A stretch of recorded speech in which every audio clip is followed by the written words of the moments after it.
வணக்கம் மக்களே, நான் உங்கள் சுஜிதா. திரு கல்கி கிருஷ்ணமூர்த்தி அவர்கள் எழுதிய சிவகாமியின் சபதம் அப்படிங்கிற இந்த கதைய ஒரு தொடர் வடிவத்துல நம்ம சேனல்ல நம்ம பார்க்க போறோம். கதைக்குள்ள போறதுக்கு முன்னாடி சில முக்கியமான கதை மாந்தர்களை உங்களுக்கு நான் அறிமுகப்படுத்த விரும்புறேன்.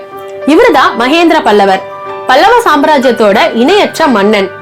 இவருதான் நரசிம்ம பல்லவர், மகேந்திர பல்லவரோட தவ புதல்வர், பல்லவ சாம்ராஜ்யத்தோட ஒரே இளவரசன். இவருக்கு மாமல்லர் அப்படின்னு ஒரு பேர் இருக்கு. இவரோட பேரால கட்டப்பட்டது தாங்க மாமல்லபுரம். இவரு ஆயன சிற்பியார், பல்லவ சாம்ராஜ்யத்தோட இணையற்ற சிற்பக்கலை அரசன். இவங்க ஆயன சிற்பியாருடைய ஒரே மகளான சிவகாமி, பல்லவ சாம்ராஜ்யத்தோட இணையற்ற நடனக்கலை அரசி. இவரு நாகநந்தி அடிகள், காஞ்சி கோட்டைக்குள்ள ஒரு புத்த பிக்ஷுவா வாழ்ந்துகிட்டு இருக்கிறவரு. இந்த வாலிபன் பரஞ்சோதி, கீழ் சோழை நாட்டில இருந்து காஞ்சி கோட்டைக்கு கல்வி கத்துக்கிறதுக்காக வந்த ஒரு வாலிபன். இவரு சத்ருக்னன், பல்லவ சாம்ராஜ்யத்தோட இணையற்ற ஒற்றர் படையோட தலைவன். இந்த வாலிபன் குண்டோதரன், சத்ருக்னனோட ஒற்றர் படையில ஒரு முக்கியமான நபர். கடைசியா இவர்தான் வாதாபி மன்னன் புலிகேசி. இந்த 9 மாந்தர்களை சுத்திதான் முக்காவாசி கதைக்களம் இருக்கும். அதனாலதான் இங்க 9 பேரையும் நான் உங்களுக்கு முதல்ல அறிமுகப்படுத்தினேன். மிச்ச மாந்தர்களை நம்ம கதைக்களத்துக்குள்ள போகும் பொழுது கதையோட சேர்ந்து பாத்துக்குவோம். வாங்க கதைக்களத்துக்குள்ள போகலாம்.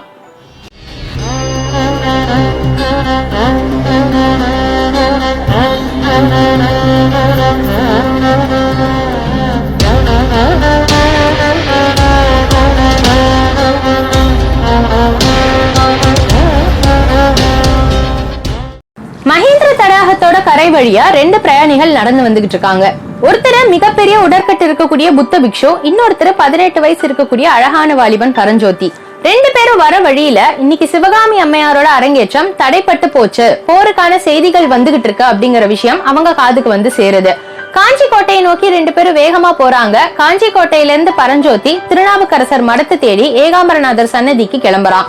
பரஞ்சோதி அப்படிங்கிற இந்த வாலிபன் திருச்செங்காட்டங்குடிங்கிற கிராமத்தில இருந்து கல்வி கத்துக்கிறதுக்காக காஞ்சி மாநகரத்துக்கு வந்திருக்கான். திருநாவுக்கரசரோட மடத்தை தேடிதான் இப்ப அவன் பிரயாணம் ஆயிக்கிட்டு இருக்கான். போற வழியில ஒரு பல்லக்குல அழகான ஒரு பெண்மணியும் ஒரு வயதானவரும் போய்கிட்டு இருக்கிறத பாக்குறான். அந்த பல்லக்க நோக்கி ஒரு மத யானை பயங்கர வேகமா ஓடி வந்துகிட்டு இருக்கு. அவங்கள காப்பாத்துறதுக்காக அந்த மத யானை மேல ஈட்டியை எரியறான். அந்த யானை அவனை துரத்திட்டு போக ஆரம்பிக்குது. ரொம்ப தூரம் ஓடி போனவன் அந்த யானை கிட்ட இருந்து தப்பிச்சு ஒரு பாறை மேல உட்கார்ந்து அப்படியே தூங்கி போயிடுறான். அந்த பல்லக்குல வந்த அந்த அழகான பெண்மணி தான் பல்லவ சாம்ராஜ்யத்தோட இணையற்ற நடனக்கலை அரசியான சிவகாமி அம்மையார். இவங்களுடைய அரங்கேற்றம் தான் இன்னைக்கு தடைப்பட்டு போச்சு. அந்த வயதானவர் தான் பல்லவ சாம்ராஜ்யத்தோட இணையற்ற சிற்பியான ஆயன சிற்பியார், அவளுடைய தந்தை. இவங்களுக்கு நடந்த அசம்பாவிதத்தை கேள்விப்பட்டு இவங்களை பாக்குறதுக்காக பல்லவ சாம்ராஜ்யத்துடைய மன்னனான மகேந்திர பல்லவரும் அவருடைய ஒரே புதல்வனும் பல்லவ சாம்ராஜ்யத்தோட இளவரசனுமான நரசிம்ம பல்லவரும் 2 குதிரைகள்ல வந்துகிட்டு இருக்காங்க. நரசிம்ம பல்லவருக்கு மாமல்லர் அப்படிங்கிற ஒரு பெயரும் உண்டு. அவங்க 2 பேரும் வந்து இவங்க கிட்ட பேசிட்டு அங்கிருந்து கிளம்பி போயிடுறாங்க. பரஞ்சோதி நடு ராத்திரியில தன்னுடைய பைய தொலைச்சிட்டோமே ஞாபகம் வந்து கண் விழிச்சு நகரத்துக்குள்ள வரான். தனியா சுத்திட்டு இருக்கிற அவனை காவலர்கள் பிடிச்சிட்டு போய் சிறையில அடைச்சு வைக்கிறாங்க. அந்த சிறையில இருந்து நாகநந்தி அடிகள் அவனை எப்படியோ ஒரு வழியில காப்பாத்தி வெளியே கூட்டிக்கிட்டு வர்றாரு. அன்னைக்கு ராத்திரி 2 பேரும் ஒரு புத்த மடாலயத்துல தங்குறாங்க. அடுத்த நாள் காலையில நாகநந்தி அடிகள் அவன் ஆயனருடைய வீட்டுக்கு கூட்டிட்டு வராரு. அவங்க வர சமயத்துல சிவகாமி அங்கிருந்து கிளம்பி தாமரை குளத்துக்கு போறா. தாமரை குளத்துல மாமல்லருக்காக காத்துக்கிட்டு இருக்கா. 2 பேரும் கொஞ்ச நேரம் காதல் பரிமாற்றம் பண்றாங்க. கொஞ்ச நேரம் பேசிட்டு இருந்துட்டு மாமல்லர் அங்கிருந்து கிளம்பி போயிடுறாரு. மகேந்திர பல்லவரோட சேர்ந்து ஆயனருடைய வீட்டுக்கு அவர் பிரயாணம் ஆகிட்டு இருக்காரு. மகேந்திர பல்லவர் வர சத்தம் கேட்டோன்னே இங்க இருக்கிற நாகநந்தி அடிகளும் பரஞ்சோதியும் ஒரு புத்தர் சிலைக்கு பின்னாடி போய் ஒளிஞ்சுக்கிறாங்க. மகேந்திர பல்லவர் வந்து கொஞ்ச நேரமா பேசிட்டு அந்த புத்தர் சிலை கிட்ட போய் நின்னுட்டு அங்கிருந்து கிளம்பி போயிடுறாரு. மகேந்திரர் கிளம்பி போனதுக்கு அப்புறமா புத்தர் சிலைக்கு பின்னாடில இருந்து இவங்க 2 பேரும் வெளியே வராங்க.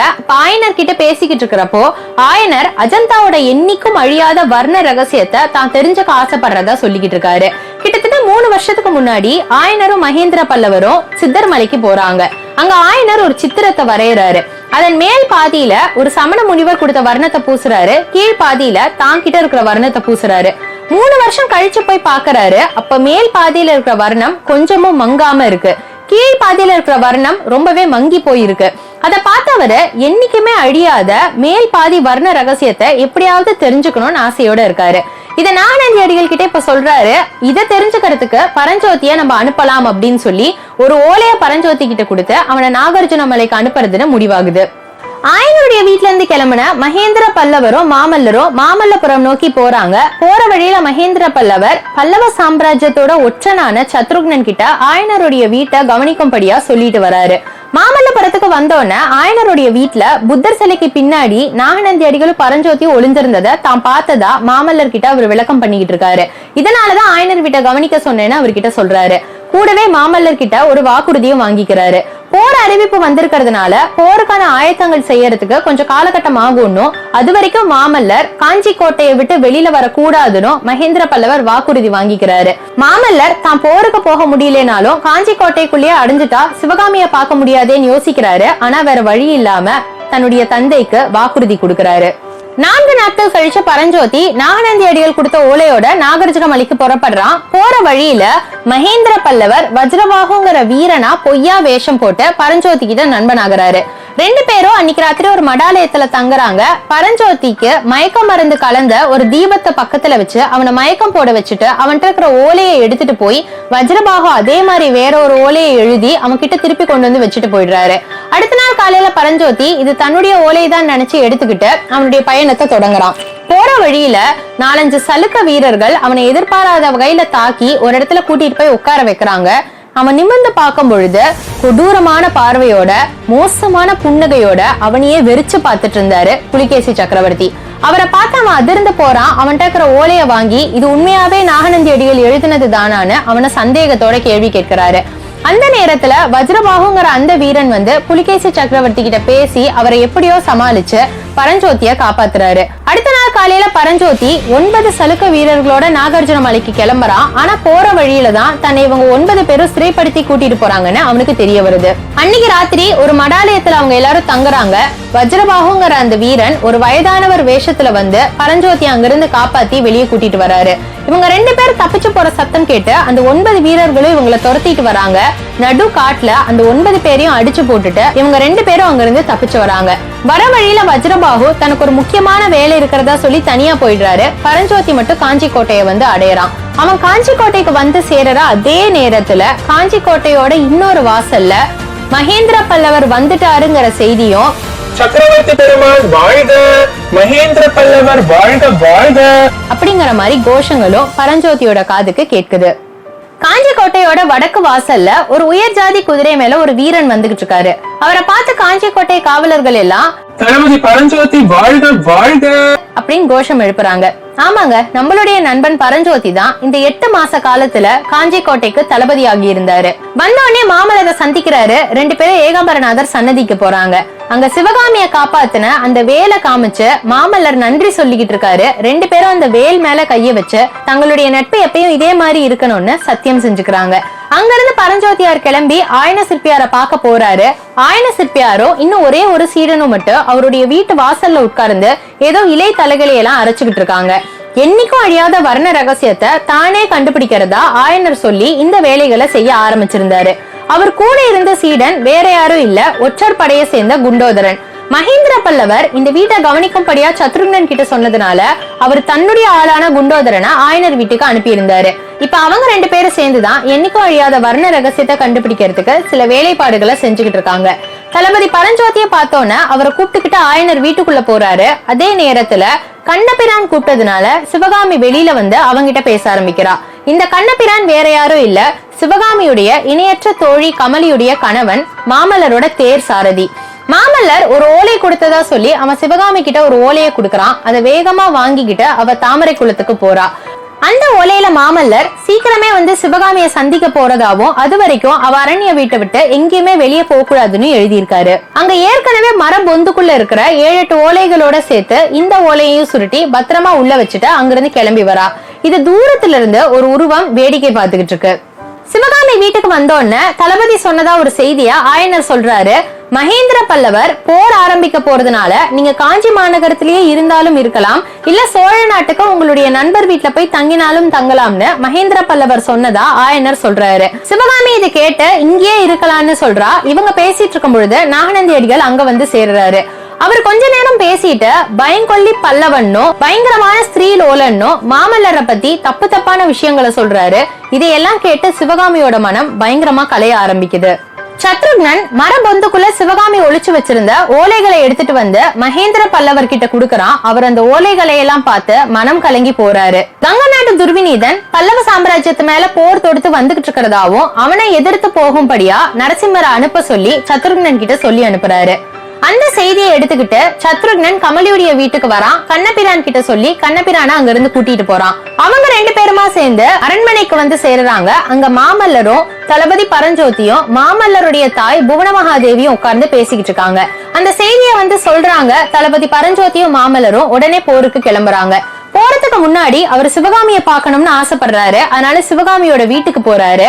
ஆனா மாமல்லர் வர நேரத்துல சிவகாமியோட வீடு மிகப்பெரிய பூட்டு போட்டு பூட்டப்பட்டிருக்கு. காஞ்சி மாநகரத்துல இருந்து சிதம்பரம் போகக்கூடிய சாலையில ஒரு ரெட்டை மாட்டு வண்டி போயிட்டு இருக்கு. அதுல சிவகாமியும் அவளுடைய அத்தையும் இருக்காங்க. பின்னாடி கொஞ்சம் தூரத்துல ஆயனரும் நாகநந்தி அடிகளும் நடந்து வந்துட்டு இருக்காங்க. நாகநந்தி அடிகள் மாமல்லரை பத்தி தப்பு தப்பா சொன்னதையெல்லாம் உண்மை நம்பி அவ மாமல்லரோட ஓலைக்கு எதிரா சிதம்பரம் நோக்கி இப்போ கிளம்பி போய்கிட்டு இருக்கா. போற வழியில குண்டோதரன் அவங்களோட வந்து சேரறான். அவன் மூலமா மாமல்லர் அவங்கள தேடி அரண்ய வீட்டுக்கு வந்தாருங்கிறதையும் வீடு பூட்டி இருந்ததை பார்த்து அவரை பயங்கர கோபத்தோட திரும்பி போனாருன்னு சிவகாமி தெரிஞ்சுக்கிறா. குண்டோதரன் ஒரு ஓலைய நாகநந்தி அடிகள் கிட்ட குடுக்கறான். நாகநந்தி அடிகள் அந்த ஓலைய படிச்சுட்டு அவங்க எல்லாரையும் அசோகபுரத்தில் இருக்கக்கூடிய புத்த மடாலயத்துல தங்க சொல்லிட்டு தனக்கு ஒரு முக்கியமான வேலை இருக்குன்னு சொல்லி அங்கிருந்து கிளம்பி போறாரு. அவரை பின்தொடர்ந்து அவருக்கு தெரியாம குண்டோதரனும் போறான். அவர் திருப்பார்கடல் ஏரிய உடைச்சு விட ஆரம்பிக்கிறாரு. ஏரி உடைப்பெடுத்தா ஊருக்குள்ள வெள்ளம் வரும்னு குண்டோதரன் வேகமா அவரை போய் தடுக்க முயற்சிக்கிறான். அந்த நேரத்துல தூரத்துல இருந்து மகேந்திர பல்லவருடைய குரல் அவன் காதுல கேட்குது. இதுக்கு மேல நீ இவரை தடுத்து பிரயோஜனம் இல்ல, போய் சிவகாமியை காப்பாத்துன்னு சொல்றாரு. உடனே அங்கிருந்து குண்டோதரன் கிளம்பி சிவகாமியை காப்பாத்துறதுக்காக போறான். இவனை எச்சரிக்கை பண்ண மகேந்திர பல்லவர் பரஞ்சோதியும் மாமல்லரும் இருக்கக்கூடிய சைன்யம் தங்கி இருக்கிற இடத்துக்கு போய் சேர்றாரு. மாமல்லர் எங்கன்னு கேட்கவும் பரஞ்சோதி தயக்கத்தோட அவர் அசோகபுரத்துக்கு சிவகாமியும் ஆயன சிற்பியாரையும் காப்பாத்த போயிருக்கிறதா சொல்றாரு. சரி, இங்க இருக்கிற வீரர்களை மட்டுமாவது காப்பாத்தலான்னு அவங்க எல்லாரும் அங்கிருந்து தப்பிச்சு போக ஆரம்பிக்கிறாங்க. மாமல்லர் சிவகாமி ஆயனரையும் காப்பாத்துறதுக்காக தன்னுடைய குதிரையில இங்க வந்துட்டு இருக்காரு. வர வழியில குண்டோதரன் ஒரு படகை எடுத்துட்டு வரான். அந்த படகுல ஏறி ரெண்டு பேருமா வராங்க. இங்க இருந்து ஆயனரை சிவகாமியும் காப்பாத்தி கூட்டிட்டு போறாங்க. போற வழியில ஒரு பாறை மேல இடிச்சு அந்த படகு கவிழ்ந்து போகுது. அந்த பக்கத்துல இருக்கக்கூடிய மண்டபப்பட்டுங்கிற கிராமத்துல இவங்க 2-3 நாள் தங்குறாங்க. அந்த 2-3 நாட்கள்ல மாமல்லரும் சிவகாமியும் தனியா பேச நிறைய சந்தர்ப்பங்கள் கிடைக்குது. அப்ப சிவகாமி தன்னுடைய வாழ்க்கையில இதுதான் சந்தோஷமா இருக்கக்கூடிய கடைசி நாட்கள்ல மாமல்லர் கிட்ட சொல்லி புலம்பிக்கிட்டே இருக்கா.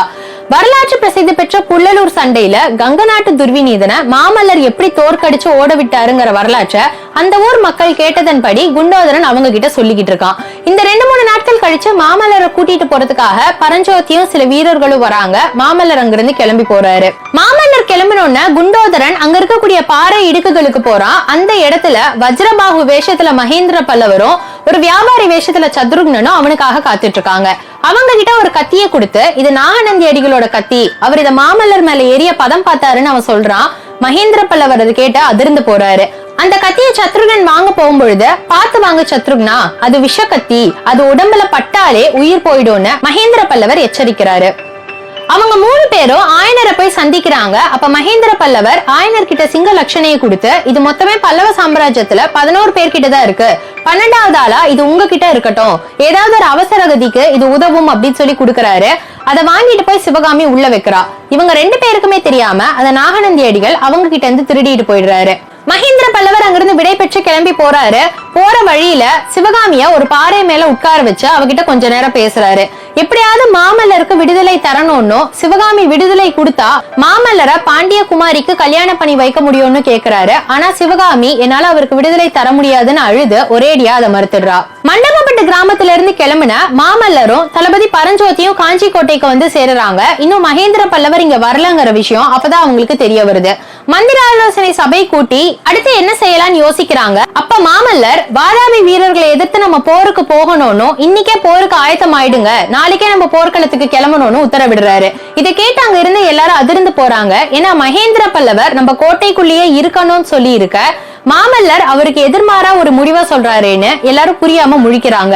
அந்த நேரத்துல ஒரு தூதுவன் அங்க வரான். மகேந்திர பல்லவர் வாதாபி சக்கரவர்த்தி கிட்ட சிறைப்பட்டுட்டாருன்னு, அவரை காப்பாத்துறதுக்கு இனி நீங்க போர் தொடுத்துதான் வந்தாகணும்னு மகேந்திர பல்லவர் சொல்லி அமைச்சதாவும் சிங்க லட்சணையை காமிச்சு அவங்க கிட்ட சொல்றான். இதை கேட்டு அங்க இருக்கிற எல்லாரும் அதிர்ந்து போறாங்க. அந்த நேரத்துல காஞ்சி கோட்டை வாசல்ல மகேந்திர பல்லவர் வந்துட்டாருங்கிற மாதிரி சில சத்தங்கள் உள்ள கேக்குது. உள்ள இருந்த எல்லாரும் வேகமா வெளியில வந்து பாக்குறாங்க. அந்த இடத்துல குதிரை மேல மகேந்திர பல்லவரே உட்கார்ந்திருக்காரு. இவங்க எல்லாரும் அவர்கிட்ட போய் என்னாச்சுன்னு கேக்குறாங்க. அவர் தூதுவன் வேஷத்துல வந்தது நாகநந்தி அடிகள் தானோ, நாகநந்தி அடிகளோட கைக்கு சிங்க லட்சணை கிடைக்கணும்ங்கிறதுக்காகவே அவர் ஆயனர் கிட்ட அந்த லட்சணையை கொடுத்ததாவும், அந்த லட்சணையை பயன்படுத்தி கண்ணபிரானோட தேர்ல நாகநந்தி அடிகள் இங்க வந்து தூதுவன் வேஷத்துல இவங்க கிட்ட போய் சொன்னதாவும், இப்ப நாகநந்தி அடிகளை சிறை பிடிச்சிட்டதாவும் சொல்றாரு. காஞ்சி கோட்டையோட முற்றுகை தொடங்குது. புலிகேசி சக்கரவர்த்தி காஞ்சி கோட்டையை முற்றுகையிட்டு கிட்டத்தட்ட 8 மாதங்கள் ஆகி இருந்தது. முதல் 1.5 மாதத்திலேயே காஞ்சி கோட்டையை வேகமா தாக்கி கைப்பற்றுறதுன்னு முடிவெடுக்கிறாங்க. ஆனா அந்த ஆசை நிறைவேறாம போகவே கோட்டை முற்றுகையை நீட்டிக்கிறாங்க. முற்றுகை நீள கோட்டைக்குள்ள உணவு தட்டுப்பாடு ஏற்பட்டா அவங்க சாப்பாட்டுக்காக வெளியே வருவாங்க. அப்ப போர் தொடுக்கலான்னு காத்துட்டு இருக்காரு.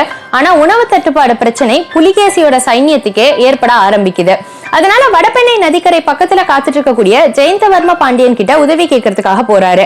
ஜெயந்தவர்ம பாண்டியன் தன்னுடைய தங்கைய மாமல்லர் திருமணம் பண்ணிக்கல அப்படிங்கிற கோபத்துல பல்லவ சைன்யம் மேல போர் தொடுக்கிறதுக்காக வடபெண்ணை நதிக்கரையில காத்துக்கிட்டு இருக்கான். இந்த சந்தர்ப்பத்தை பயன்படுத்தி பல்லவர்களை பழி வாங்குறதுக்காக புலிகேசிக்கு உதவி செய்யறதா வாக்குறுதி கொடுக்கிறான். புலிகேசி சக்கரவர்த்தி தன்னுடைய கூடாரத்துக்கு திரும்பி வராரு. அப்போ ஒற்றன்னு சொல்லி அவருடைய வீரர்கள் ஒரு ஆளை பிடிச்சு வச்சிருக்காங்க. அந்த ஆள் வேற யாரும் இல்ல, ஆயன சிற்பியார் கிட்ட சீடனா நடிச்சுக்கிட்டு இருந்த நம்மளுடைய குண்டோதரன் தான். அவன் புலிகேசி சக்கரவர்த்தி கிட்ட ஸ்வஸ்திக சின்னத்துல தலையை அசைச்சு காமிக்கிறான். அவர் வீரர்களை வெளியே போக சொல்லிட்டு அவன்கிட்ட தனியா பேசுறாரு. ஸ்வஸ்திக சின்னம்ங்கிறது அந்த காலகட்டத்துல புத்த பிக்ஷுக்கள் அந்தரங்கமா உபயோகிச்சுட்டு இருந்த ஒரு சின்னம். அதனால இவன் நாகநந்தி அடிகள் கிட்ட இருந்து வரான்னு அவர் புரிஞ்சுக்கிறாரு. அவன் நாகநந்தி அடிகள் சொன்னதா சில விஷயங்களை சொல்லி அவர் இப்ப பல்லவரோட சிறையில இருக்காருங்கிறதையும் சொல்லி இப்ப அங்க போர் தொடுத்தா அது நாகநந்தி அடிகளுக்கு தான் ஆபத்தா முடியும்னு அவர் எச்சரிக்கை பண்ண சொன்னதா புலிகேசி கிட்ட சொல்லிட்டு அங்கிருந்து கிளம்பி போயிடுறான். காஞ்சி கோட்டையில மந்திர ஆலோசனை சபை கூட்டி பேசிக்கிட்டு இருக்காங்க. அந்த நேரத்துல ஒரு ஓலை வந்து சேருது. அந்த ஓலையில புலிகேசி சக்கரவர்த்தி காஞ்சி கோட்டையோட முற்றுகையை தவிர்க்க போறதாவும், இனி தாங்க சமாதானமா போய்க்கலானோ காஞ்சி கோட்டைக்கு விருந்தினரா வர ஆசைப்படுறதாவும் எழுதி இருந்தாரு. அதை பார்த்தோன்னா அந்த கூட்டத்துல இருக்கிற எல்லாரும் சந்தோஷப்படுறாங்க. ஆனா புலிகேசி இங்க விருந்தினரா வரப்போறாருங்கிற ஒரு விஷயம் அவங்க யாருக்குமே பிடிக்காததா இருந்தது. மாமல்லர் பயங்கர கோபத்தோட எந்திரிக்கிறாரு. இப்படி ஒருத்தரோட சமாதான தூதை ஏத்துக்கிறது பல்லவ சாம்ராஜ்யத்தோட வீரத்துக்கே இழுக்கா முடியும்னு பயங்கர கோபமா பேசுறாரு. ஆனா மகேந்திர பல்லவர் இந்த தூதை ஏற்கனவே எதிர்பார்த்து சமாதான ஓலையை தான் ஏற்கனவே அனுப்பிட்டதாவும் இனி அதை மாத்த முடியாதுன்னு கண்டிப்பா சொல்லிடுறாரு. அதனால மாமல்லர் புலிகேசி வரப்போ தான் இங்க இருக்க போறது இல்லைன்னு ஜெயந்தவர்ம பாண்டியனை எதிர்த்து வடபெண்ணை நதிக்கரைக்கு போருக்கு போறதாவும் கேட்கிறாரு. மகேந்திர பல்லவர் அவருக்கு உத்தரவு தராரு. மாமல்லரும் தளபதி பரஞ்சோதியும் கண்ணபிரானோட தேர்ல ஏறி வடபெண்ணை நதிக்கரையை நோக்கி பிரயாணமாகறாங்க. அதே நேரத்துல புலிகேசி சக்கரவர்த்தி விருந்தினரா காஞ்சி கோட்டைக்குள்ள நுழையிறாரு. புலிகேசி காஞ்சி மாநகரத்து மேல ஏற்கனவே பொறாமையிலையும் கோபத்திலையும் தவிச்சுக்கிட்டு இருந்தாரு. இப்ப சமாதானமாகக்கூடிய நிலைமை வந்ததுனால அவருடைய கோபம் இன்னும் பன்மடங்கு அதிகமாயிருந்தது. அவரோட வருகையை முன்னிட்டு சிவகாமியை நடனம் ஆடுறதுக்காக வர வைக்கிறாங்க. புலிகேசி சக்கரவர்த்தி மகேந்திர பல்லவர் முன்னாடி சிவகாமி நடனம் ஆடுறா. அவளுடைய நடனத்தை பார்த்து புலிகேசியோட பொறாமை இன்னும் பன்மடங்கா அதிகமாகுது. நடனம் முடிஞ்ச அடுத்த நாள் புலிகேசி கிளம்புறதுக்கு ஆயத்தம் பண்ணிக்கிட்டு இருக்காரு. மகேந்திர பல்லவர் தன்னையும் மறந்து தான் வஜ்ரபாகு வேஷத்துல நிறைய தடவை வாதாபிக்கு வந்திருக்கிறதா புலிகேசி கிட்ட உளர்றாரு. இதை கேட்டோன்னு புலிகேசியோட கோபம் இன்னும் 10 மடங்கு அதிகமாகுது. அது மட்டும் இல்லாம நாகநந்தி அடிகளை மகேந்திர பல்லவர் சிறையிலிருந்து விடுவிக்க மறுக்கிறாரு. இதனாலையும் புலிகேசிக்கு பயங்கரமா கோபம் வருது. மகேந்திர பல்லவர் சிவகாமியும் ஆயனரையும் பாக்குறதுக்காக கமலியுடைய வீட்டுக்கு வராரு. அப்ப ஆயனரை பார்த்து அஜந்தா வர்ண ரகசியம் புலிகேசிக்கு தெரியும்னு அவர் சொல்லிக்கிட்டு இருக்காரு. புலிகேசி சக்கரவர்த்தி கிளம்புறதுக்கு முன்னாடி அதை எப்படியாவது அவர்கிட்ட இருந்து கேட்டு தெரிஞ்சுக்கணும்னு ஆயனர் துடிக்க ஆரம்பிக்கிறாரு. மாமல்லர் இங்க இல்லாத சமயத்துல புலிகேசி முன்னாடி தான் நடனம் ஆடுனது தெரிஞ்சா அவர் கோவப்படுவாருங்கிறதுக்காக சிவகாமியும் இங்க இருந்து எப்படியாவது தப்பிச்சு மண்டபப்பட்ட கிராமத்துக்கு போய் சேரணும். அப்பதான் மாமல்லரை பார்க்க முடியும்னு நினைக்கிறா. இவங்க 2 பேருக்கும் உதவி செய்யணுங்கிறதுக்காக கமலி அங்க இருக்கக்கூடிய சுரங்க வழி மூலமா இவங்க 2 பேரையும் வெளியே அனுப்பி வைக்கிறா. அப்படி வெளியில வந்த 2 பேரும் புலிகேசியோட சில ஆட்களை பாக்குறாங்க. அந்த ஆட்கள் கிட்ட ஆயனர் போய் புலிகேசி சக்கரவர்த்தி எங்க இருக்காருன்னு கேக்குறாரு. அப்ப அங்க இருந்து வாதாபியோட கோட்டை தளபதி எந்த ஒரு சிற்பியார பார்த்தாலும் ஒரு கை ஒரு கால் வெட்டும்படியா புலிகேசி சக்கரவர்த்தி ஆணையிட்டு இருக்கிறதா சொல்லி, நீங்க ஆயன சிற்பியாருங்கிறதுனால உங்களை 2 கையும் 2 காலும் வெட்டணும்னு ஆயன சிற்பியார அங்க இருந்து வீரர்களை கூட்டிட்டு போக சொல்றான். சிவகாமி மயக்கம் போட்டு விழுகிறா. அவளை சிறைப்படுத்தி வாதாபிக்கு தூக்கிட்டு போறாங்க. மகேந்திர பல்லவரோட மந்திராலோசனை சபையில இன்னைக்கு மாமல்லபுரம் காப்பாற்றப்பட்டதுங்கிற விஷயம் பேசப்பட்டு இருந்தது. புலிகேசி சக்கரவர்த்தியே அங்க வந்து அங்க இருக்கிற சேதத்தெல்லாம் தடுத்தாருன்னு குண்டோதரன் சொல்லிக்கிட்டு இருக்கான். அப்ப மகேந்திர பல்லவர் புலிகேசி இங்கிருந்து கிளம்பும் பொழுது ஏதாவது ஒரு சேதம் பண்ணுவாங்கிறதுக்காக நான் நாகநந்தி அடிகளை சிறைப்படுத்தி வச்சிருந்தேன். நாகநந்தி அடிகள் கிட்ட புலிகேசி சக்கரவர்த்தி வேஷத்துல போய் நாடு நகரத்தை காப்பாத்த சொல்லி அனுப்பியிருந்தேன். அவர் தான் மாமல்லபுரத்துக்கு போய் இத்தனை விஷயங்களையும் செஞ்சிருந்தாரு அப்படின்னு சொல்றாரு. இதை கேட்டு அங்க இருக்கிற எல்லாரும் சந்தோஷப்படுறாங்க. அந்த நேரத்துல கமலி வேக வேகமா ஓடி வரா. காலையில சிவகாமியும் ஆயன சிற்பியாரையும் சுரங்க வழியா அமைச்சதை சொல்லி மகேந்திர பல்லவர் கிட்ட கதறி அழுகிறா. இந்நேரத்துக்கு சிவகாமி சிறைப்பட்டிருப்பான்னு சொல்லி சொல்றா. மகேந்திர பல்லவர் அவளை காப்பாத்துறதுக்காக போருக்கு கிளம்பி போறாரு. மணிமங்கலத்துல அவருக்கும் நாகநந்தி அடிகளுக்கும் பயங்கரமான போர் நடக்குது. நாகநந்தி அடிகள் ஒரு விஷ கத்திய மகேந்திர பல்லவர் மேல எரிஞ்சிட்டு அங்கிருந்து தப்பிச்சு ஓடி போயிடுறாரு. மகேந்திர பல்லவருக்கு மரண காயம் ஏற்படுது. நாகநந்தி அடிகள் சிவகாமியை போய் சந்திக்கிறாரு. அவ கேட்டுக்கிட்டதுனால ஆயன சிற்பியார போய் காப்பாத்துறாரு. அதுக்கப்புறமா மாமல்லபுரத்துக்கு போய் மாமல்லபுரத்தையும் காப்பாத்துறாரு. அங்கிருந்து வந்தவர் புலிகேசி சக்கரவர்த்திய ஒரு இடத்துல சந்திக்கிறாரு. அவங்க ரெண்டு பேரும் கொஞ்ச நேரம் பேசிக்கிறாங்க. சித்தப்பன் மங்களேசன் வாதாபியை கைப்பற்றி ஆட்சி புரிய ஆரம்பிச்சதுக்கு அப்புறமா புலிகேசியை தூக்கி சிறையில போடுறான். புலிகேசி அங்கிருந்து தப்பிச்சு ஓடி வராரு. நாகநந்தி அடிகள் கொஞ்ச நாளுக்கு புலிகேசியா நடிச்சு புலிகேசியோட உயிரை காப்பாத்துறாரு. அஜந்தா புத்த சங்கிராமத்துல ரெண்டு பேரும் ஒன்னா இருந்த சில நாட்கள்ல இவங்க ரெண்டு பேரும் கூட பிறந்த அண்ணன் தம்பினும் அதுல நாகநந்தி அடிகளே முதல்ல பிறந்தவரும் புலிகேசிக்கு தெரிய வருது. இவங்க ரெண்டு பேருமே அதை நினைச்சு சந்தோஷப்படுறாங்க. நாகநந்தி அடிகள் தனக்கு நாடு ஆள விருப்பம் இல்லைன்னு நாட்டை புலிகேசியா ஆளட்டும்னு சொல்லி ஒரு புத்த பிக்ஷு விரதத்தை ஏற்கிறாரு. இந்த சம்பவங்களை புலிகேசிக்கு ஞாபகப்படுத்தி உனக்கு நான் செஞ்ச உதவிகளுக்காக நீ எனக்கு ஒரு மிகப்பெரிய உதவி செய்யணும், நீ சிவகாமிய பத்திரமா பாத்துக்கணும்னு சொல்லிட்டு நாகநந்தி அடிகள் அங்கிருந்து கிளம்பி போறாரு. அடுத்த நாள் சிவகாமி வாதாபிக்கு போய் சேரறா. அவளுக்குன்னு தனியா ஒரு அரண்மனை கொடுக்கப்படுது. ஒரு யாத்திரிகரை வரவேற்கிறதுக்காக அவளை வந்து நடனம் ஆடும்படியா புலிகேசி சக்கரவர்த்தி கேக்குறாரு. ஆனா அவ ஆட முடியாதுன்னு மறுக்கிறா.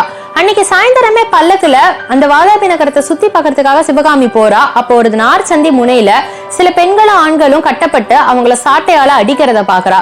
பக்கத்துல போய் கேட்கும் பொழுது இந்த நார் சந்தி இடத்துல நீங்க நடனம் ஆடினா இவங்க சாட்டையடி வாங்காம தப்பிப்பாங்கன்னு சொல்றாங்க. அதை கேட்டோன்னு சிவகாமிக்கு புலிகேசி தன்னை எவ்வளவு மோசமா பழி வாங்கியிருக்கான்னு புரிய வருது.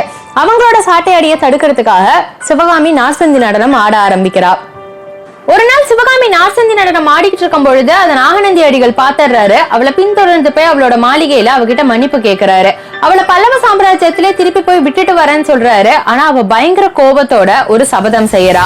எந்த அட்டூழியத்தை காஞ்சி மாநகரத்துல புலிகேசி சக்கரவர்த்தி செஞ்சாரோ அதே விஷயத்த வீர மாமல்லர் வாதாபியில செய்வாரு.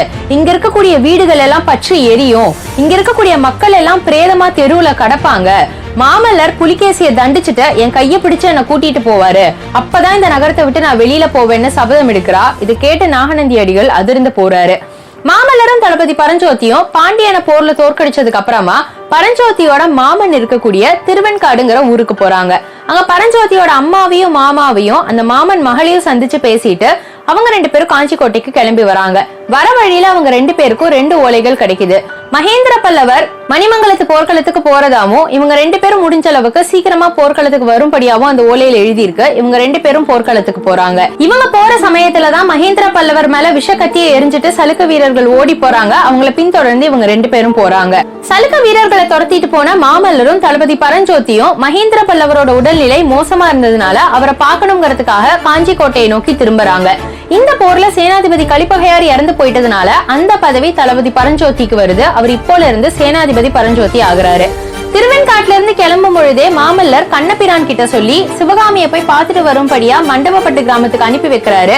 அவன் வந்து சொன்ன செய்திப்படி சிவகாமி ஆயனரும் காஞ்சி கோட்டையில இருக்கிறதா அவர் தெரிஞ்சுக்கிறாரு. ஆயனருடைய வீடு என்ன நிலைமையில இருக்குன்னு பாக்குறதுக்காக அங்க போறாரு. அங்க ஆயனர் இருக்கிறத பார்த்து திகைச்சு போறாரு. ஆயனர் கிட்ட என்ன நடந்ததுன்னு கேட்கவும் தான் சிவகாமி வாதாபிக்கு சிறைப்படுத்தி கொண்டு போகப்பட்டது அவருக்கு தெரிய வருது. அவர் தலையில 1000 மின்னல் இறங்குன மாதிரி இருக்கு. அப்ப மாமல்லர் தன்னுடைய தந்தை மகேந்திர பல்லவரை போய் சந்திக்கிறாரு. அவர் எப்படியாவது சிவகாமியை மீட்டுட்டு வரும்படியா சொல்றாரு. அதனால மாமல்லர், சேனாதிபதி பரஞ்சோதி, கண்ணபிரான், கண்ணபிரானோட தந்தை அஸ்வபாலர், சத்ருக்னன், குண்டோதரன் ஆகிய 6 பேரும் வாதாபிக்கு புறப்படுறாங்க. வாதாபி காடுகள்ல கொஞ்ச நாள் ஒளிஞ்சுக்கிட்டு இருக்காங்க. சத்ருக்னன் மாறு வேடத்துல வாதாபிக்கு போய் அங்க நடந்த சம்பவங்களை பார்த்துட்டு வந்து இவங்க எல்லார்கிட்டயும் சொல்றான். அன்னைக்கு ராத்திரி மாமல்லரும் சேனாதிபதி பரஞ்சோதியும் சிவகாமியை போய் தன்னோட வரும்படியா கூப்பிடுறாங்க. ஆனா என்னுடைய சபதம் நிறைவேறாம இங்கிருந்து நான் வரமாட்டேன்னு அவ தீர்மானமா சொல்லி இவங்களை துரத்தி அடிச்சிடுறா. அவங்க 6 பேரும் கிளம்பி வேற வழி இல்லாம பல்லவ நாட்டுக்கு வராங்க. மகேந்திர பல்லவரோட உடல்நிலை ரொம்ப மோசமான நிலைமையில இருந்தது. அவர் தான் செஞ்ச இவ்வளவு பெரிய தவறுக்காக அங்க இருக்கக்கூடிய எல்லா மந்திரிகள் கிட்டயும் மன்னிப்பு கேட்கிறாரு. அப்ப மாமல்லரை தனியா கூப்பிட்டு, எனக்கு அப்புறம் நீதான் சக்கரவர்த்தி ஆகணும், ஆனா சக்கரவர்த்தி ஆகிறதுக்கு திருமணம் தான் முக்கியமான தகுதி, நீ பாண்டியகுமாரிய திருமணம் பண்ணிக்கிட்டாதான் உன்னால சக்கரவர்த்தி ஆக முடியும், என்னுடைய கண் மூடுறதுக்கு முன்னாடி உன்னுடைய திருமணத்தை நான் பார்க்கணும்னு கேக்குறாரு. மாமல்லர் வேற வழியே இல்லாம கடுகடுப்பான முகத்தோட திருமணத்துக்கு சம்மதிக்கிறாரு.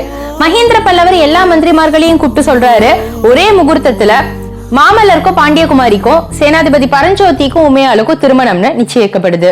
சிவகாமி வாதாபிக்கு போய் கிட்டத்தட்ட 9 வருடங்கள் ஆகி இருந்தது. மாமல்லர் 2 குழந்தைகளோட ஆயனரை பார்க்க வராரு. ஆயனர் சிவகாமியோட 108வது நடன சிலையை செதுக்கிட்டு இருந்தாரு. அந்த 2 குழந்தைகளோட முகசாயல்ல இருந்து அவங்க மாமல்லரோட குழந்தைகள்னு நம்மளால தெரிஞ்சுக்க முடியுது. பெரியவனுடைய பேர் மகேந்திரன், சின்னவளுடைய பேர் குந்தவி. வர விஜயதசமி அன்னைக்கு வாதாபியை நோக்கி போருக்கு புறப்படுறதா மாமல்லர் சொல்றாரு. ஆயனரும் அவரோட வரதா சொல்லி அவரோட புறப்படுறாரு. திருக்கழுக்குன்றத்தை சுத்தியோ மாமல்லரோட படை வீரர்கள் நின்னுகிட்டு இருக்காங்க. அந்த வீரர் கூட்டத்துல இருந்து ஒருத்தர் தனியா பிரிஞ்சு வந்து மாமல்லர் கிட்ட பேசுறாரு. அவரு வேற யாரும் இல்ல, இலங்கையோட இளவரசன் மானவன்மன். மானவன்மனுடைய தந்தையோ மகேந்திர பல்லவரோ ரொம்ப நண்பர்களா இருந்தாங்க. ஆனா மானவன்மனோட தந்தை இறந்ததுக்கு அப்புறமா இலங்கை சிம்மாசனத்தை பக்கத்துல இருக்கக்கூடிய அட்டதத்தன்கிற சிற்றரசன் கைப்பற்றலாம். இதனால அவர் உதவி கேட்டு மாமல்லர் தேடி வந்திருந்தாரு. மாமல்லரும் தான் தந்தையுடைய நண்பனோட மகன்கிறதுனால அவர் மேல அளவுக்கு அதிகம் அன்பு வச்சிருந்தாரு. அன்னைக்கு ராத்திரி அவங்க 2 பேரும் தனியா பேசிக்கிட்டு இருக்காங்க. அப்ப மாமல்லர், வாதாபி போருக்கு போறதுக்கே எனக்கு பயமா இருக்கு, போர்ல கூட நான் எப்படியாவது ஜெயிச்சிடுவேன், ஆனா 9 வருஷமா எனக்காக காத்துக்கிட்டு இருக்கிற சிவகாமிக்கு நான் என்ன பதில் சொல்ல போறேன்னு தெரியலன்னு வருத்தத்தோட பேசிக்கிட்டு இருக்காரு. அடுத்த நாள் காலையில போருக்கு போறதுக்கு முன்னாடி பிரார்த்தனை பண்றதுக்காக ஏகாம்பரநாதர் சன்னதிக்கு போறாங்க. அங்க பெண்களுடைய வரிசையில காலம் சென்ற மகேந்திர பல்லவருடைய மனைவி புவனமகாதேவி முதல் ஆளா நின்னுகிட்டு இருக்காங்க. அவங்களுக்கு பக்கத்துல மாமல்லருடைய பட்ட மகிழ்ச்சி காஞ்சி மாநகரத்தோட சக்கரவர்த்தினி பாண்டியனின் மகள் வானமாதேவி நின்னுகிட்டு இருக்காங்க. அவங்களுக்கு பக்கத்துல குந்தவி நின்னுகிட்டு இருக்கா. அவங்களுக்கும் பக்கத்துல 18 வயசு இருக்கக்கூடிய அழகான ஒரு பெண் மங்கையக்கரசி நின்னுகிட்டு இருக்கா. ஆண்களுடைய வரிசையில மாமல்லர், சேனாதிபதி பரஞ்சோதி, மானவன்மன், கொடும்பாலூர் சோழ வம்சத்தை சேர்ந்த செம்பியன் வளவன் நின்னுகிட்டு இருக்காரு. அன்னைக்கு ராத்திரி தன்னுடைய மனைவி வானமாதேவி கிட்ட விடை பெற்றுட்டு வரதுக்காக மாமல்லர் போறாரு. அப்ப வானமாதேவி ரொம்பவே உருக்கத்தோட, நீங்க சிவகாமிக்காக தான் வாதாபிக்கு போர் தொடுத்து போறீங்கன்னு எனக்கு தெரியும், இங்க சிவகாமி வரப்போ இந்த பதவியில இருந்து நான் விலகிக்கிறேன், கொஞ்ச நாளைக்கு இனி அவ சக்கரவர்த்தினியா இருக்கட்டும்னு சொல்றாங்க. வானமாதேவியோட இப்பேற்பட்ட மனசை பார்த்து அவரு ரொம்பவே நெகிழ்ந்து போறாரு. சிவகாமிக்கு செஞ்ச சபதத்தினால மட்டும்தான் இன்னும் நான் அவளை ஞாபகம் வச்சு அவளுக்காக இத்தனை செய்ய வேண்டியதா இருக்கு, இந்த சபதம் நிறைவேறிட்டா உன்னையும் நம்ம நாட்டையும் தவிர வேற யாருக்கும் என் மனசுல இடம் இல்லைன்னு திடமா சொல்லிட்டு போருக்கு கிளம்புறாரு. அந்த நேரத்துல போர் முரசங்கள் கேக்குது. இந்த போர் முரசங்களை இன்னும் 2 பேர் காது கொடுத்து கேட்டுக்கிட்டு இருக்காங்க. அது நம்ம கோவில்ல சந்திச்ச செம்பியன் வளவனும் அவருடைய மகளான அந்த அழகிய பெண்ணான மங்கையக்கரசியும் தான். அவர் தன்னுடைய மகள் கிட்ட விடை பெற்று தானும் போருக்கு போறேன்னு கிளம்பி போறாரு. அது வரைக்கும் நீ புவனமகாதேவியோட பத்திரமா இருன்னு சொல்லிட்டு போறாரு. இவங்க போருக்கு கிளம்புற இதே நேரத்துல வராக நதியில வானமாதேவியோட தம்பி நெடுமாறன் சைன்யத்தோட தண்டி இறங்கி இருந்தான். நெடுமாறனுக்கு உடம்பு சரியில்லாததுனால எல்லாரும் வராக நதியிலே காத்துக்கிட்டு இருக்காங்க. சமண முனிவர்கள் அவனுக்கு ஒரு அகக்காட்சி காமிக்கிறதா சொல்லி ராத்திரி அவனை ஒரு இடத்துக்கு கூட்டிட்டு போறாங்க. அங்க ஒரு அகக்காட்சியில வாதாபி போர்ல நெடுமாறன் வெல்றதாவும் அந்த போர்க்களத்துல அவன் வெல்றதுனால மாமல்லர் அவனை குத்தி கொல்ற மாதிரியும் ஒரு அகக்காட்சியை காமிக்கிறாங்க. அங்கிருந்து நெடுமாறன் காஞ்சி மாநகரத்தை நோக்கி புறப்படுறான். கிட்டத்தட்ட 3 நாட்கள் கழிச்சு புவனமகாதேவியும் மங்கையக்கரசியும் திருநாவுக்கரசரை பார்க்க போறாங்க. அந்த நேரத்துல நெடுமாறனுக்கு உடம்பு சரியில்லாததுனால அவர்கிட்ட திருநீர் வாங்கிட்டு போறதுக்காக நெடுமாறனுடைய நண்பன் குலச்சிறையார் அங்க வராரு. அவரை பார்த்தோன்னா மங்கையக்கரசிக்கு 2 வருஷத்துக்கு முன்னாடி நடந்த ஒரு சம்பவம் ஞாபகத்துக்கு வருது. மழை கொட்டக்கூடிய ஒரு இரவு நேரத்துல 2 வாலிபர்கள் வணிகர்களா வேஷம் போட்டு மங்கையக்கரசியும் செம்பியன் வளவனும் இருக்கக்கூடிய வீட்டுக்கு வந்து ராத்திரி பூரா அவங்க கிட்ட பேசிட்டு போறாங்க. போறப்போ அதுல ஒரு வாலிபன் மங்கையக்கரசியோட மனச பயங்கரமா கவர்ந்திருந்தான். அந்த வாலிபனுடைய நண்பன் தான் இந்த குலச்சிறையார். அந்த வாலிபனை பத்தி கேட்கணும்னு மங்கையக்கரசி நினைச்சுக்கிட்டு இருக்கா. அடுத்த நாள் அவ அரண்மனை தோட்டத்துல பூ பறிச்சுக்கிட்டு இருக்கும் பொழுது எதிர்பாராத விதமா அந்த வாலிபனைய அவங்க சந்திக்கிறா. அந்த வாலிபன் கிட்ட கொஞ்ச நேரம் பேசிட்டு அவனுடைய மனசுல தான் இருக்கோங்கிறத தெரிஞ்சுட்டு அவ அங்கிருந்து கிளம்பி போயிடுறா. அன்னைக்கு ராத்திரி வானமாதேவியும் புவனமகாதேவியும் ரொம்பவே ரகசியமா பேசிக்கிட்டு இருக்காங்க. அத மங்கையக்கரசி ஒட்டு கேட்கும்படியா நடக்குது. அப்ப வானமாதேவி தன்னுடைய தம்பி நெடுமாறன் இங்க வந்திருக்கிறதாவும் அவனால காஞ்சி மாநகரத்துக்கு ஏதாவது ஒரு பிரச்சனை வந்தா அவனை தானே கொல்றதா மாமல்லருக்கு வாக்குறுதி கொடுத்திருக்கிறதாவும் புவனமகாதேவி கிட்ட சொல்றாங்க.